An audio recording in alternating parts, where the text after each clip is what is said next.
Hey, Earthgod here, and it's time to talk about Sentence to be a Hero. And this episode we have great action. A lot of the characters got their moments to shine, and feels like next episode we're also gonna have a few more to get their moments.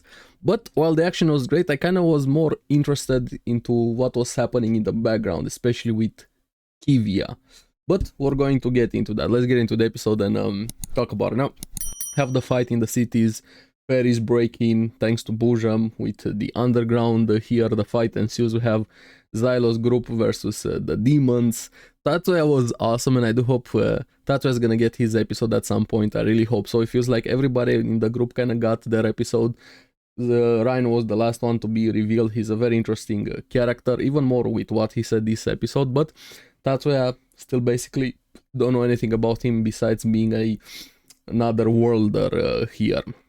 I like how the humans, the civilians, were scared of him because he went berserk there. Teorita had to step in to try and calm them down, and then even Rhino helped. But I like how much Teorita doesn't like him. Even when he's near her, she gets this vibe like spider senses going around that she really doesn't like him here. And Xylo also doesn't like him here. He gets frustrated between them. He tells Rhino to teach humans how to use the staffs to get them into fighting shape to defend themselves, and hey, also help, because why not? They need more hands. But Rhino is like, okay, but we need to talk about something. How about we decide which civilians die first? Maybe the elders. Do this so out there. Like, logically, he has a point, right? The elders already had their lives and so on, but where's the ethics? Where are the morals? Where is anything? This guy is like a robot. He's gonna do what is needed, how it's needed, doesn't matter what. Ends justify the means to no end here, which I like him. But here also he said something very curious, saying if Xylo rejects him, he will have no place in the world. Like, I feel like there's something more to Rhino than just being this psychotic character that we have right now, and also makes it even more interesting how willing he's to listen to Xylo. So I do hope he's also gonna get an episode at some point to flesh out a bit more with his past, kind of like how everybody else got to this point. Well, like I said, except Tatsuya. Jace also shows up helping with his dragon blasts. He also doesn't like Rhino here. And Combustion Man or Iron Well, the mercenary, firing after Jace and having to dodge the shells there tracking him, which I have to talk a bit about this. Both Combustion Man, how I call him, reminded me of Avatar, and Shiji Bao, the mercenaries, felt a bit disappointing this episode. How they were built up, I expected a bit more from them to have a bit more fleshed out and their impact. Both of them kind of go out as fast as they came in. I feel like their build up was like, okay, we're gonna have them here, then they proceed to die. Interesting characters, but I feel like a bit underutilized here. And Bujam was probably the most interesting one. Him saying he doesn't hate humans, talking to Iron Well, they're saying he respects destruction. He even respects Xylo quite a lot, liking him, even disagreeing with Spriggan, saying they have different views here. And speaking of Spriggan, we haven't seen it, him, her, however you wanna call Spriggan, but he lets something big drop. His king likes his perspective, so there's a demon king, something higher than demon lords controlling them, a big bad or something like that. So something to keep in mind. He didn't want to expand on that, and he has a lot of devotion for this king here. But meanwhile, while everything was happening, Kivia was still investigating, even asking her uncle, who was the first unit, to find out about everything that's going on there. So something more behind the scenes. This got a lot more interesting with her, and that unit, a key focal point to keep in mind there. And even confiding a bit in Rajit, the one that supporting her, saying in case something happened, probably tells him everything. So I really hope nothing's going to happen to Kivia. Probably nothing is going to happen, but hey, could be that type of series where no character is safe. But I feel like kinda the main characters are a bit safe, but we'll have to see. It would be interesting if Kivia ends up somehow becoming a hero. I'd kinda like seeing that happen, considering her dynamic with Xylo and how everybody views heroes. She would become a lot more interesting, to say the least. And her uncle, is he actually bad? Is he manipulated? Is he doing the wrong things for the right reasons? I don't know, but we're gonna have to see. That we're also able to use staffs there. They're building up Tsav to do something. Even Norgel waiting for him, building him up. And I like how much faith Norgel has in everybody, even in Dota and the others, giving them compliment sandwiches. Something bad while with good intent. I really liked the speech from Norgel. Xylo and Teorita dynamic is great. She was worried about his memories, him risking his life and him wanting to protect her. While she has only one life, he has multiple, but he's gonna lose his memories, which we still don't know fully how this resurrection, repair shop, hero thing works and so on. A lot of the world we don't know, but at least we're gonna have a season 2 coming, or core to how this was. You're probably gonna wait for that. We only have one more episode, so there's a lot of things we don't know.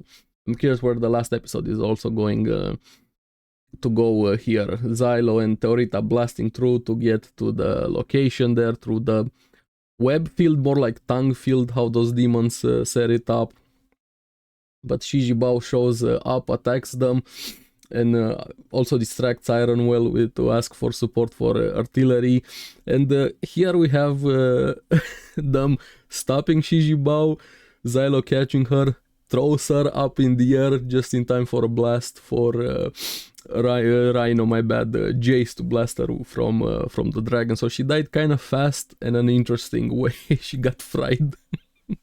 Expected a bit more from her. The death was definitely cool, but she feels like a bit underutilized. And speaking of that, Rhino also blasts Ironwell and the king, the tower there. Him saying he didn't quite take out the tower, he wanted to do it more here. But yeah, that cool mercenary that we have also kind of got a bit underutilized. He died. It felt like a bit more build up to him than how he met his end here. I'm liking Rhino there quite a lot here, but also then the fight. Xylo versus Bujam is about to start. Then Kivia also goes to ask Franchi for something, pleading to it. Franchi agrees, saying she's doing it for Xylo, for her fiance, but also so that Kivia owes her a favor, like more information, spying on her uncle and things like trying to uncover what's happening behind the scenes, which I'm liking. This was the more interesting part of the episode, while action was definitely cool here. And speaking of action, we go into the last part of the episode, Bujam versus Xylo, and his transformation actually looks really cool. Bujam reminded me a bit of the Nodos from Heroic Age. If you've never watched Heroic Age, want a bit of a space opera series, very different from this one, but fun series, you should check that one out here. And I'm liking Bujam here in his demonic form. Xylo asking for help, everybody had to deal with their own things, their individual things, and Bujam can definitely fight, controlling that slime thing, his body, how he was there absorbing blood, actually catches Xylo here and saying he wants specifically Teorita, that like the demons know something more about it than Teorita, maybe even more than she knows about herself or the church, the temple, everybody else. And we know with the holy sword here, and I like how Xylo breaks free when he was caught by Bujam here. Believe that I'm invisible. His speech there reminded me a bit of Gurren Lagann. I'm not gonna go into spoilers, you know what I'm talking about with that.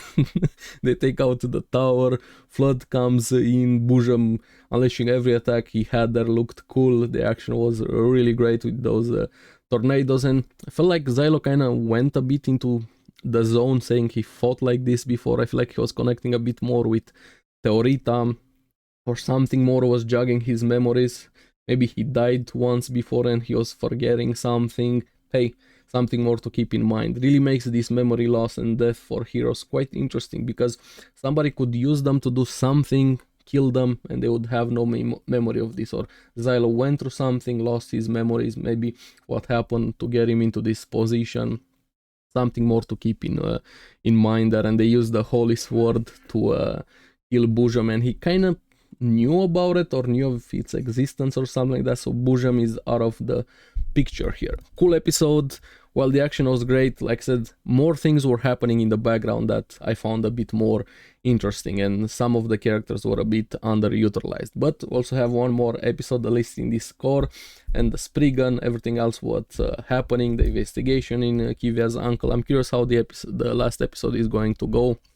Have a lot of questions, but let me know what you guys thought about this episode in the comments below. As always, thank you very much for watching. Remember to like and subscribe, helps me quite a lot, and you guys get the latest videos on the series that I follow. So keep enjoying Sentence to be a Hero. I'm gonna see you again on the next one. Bye bye.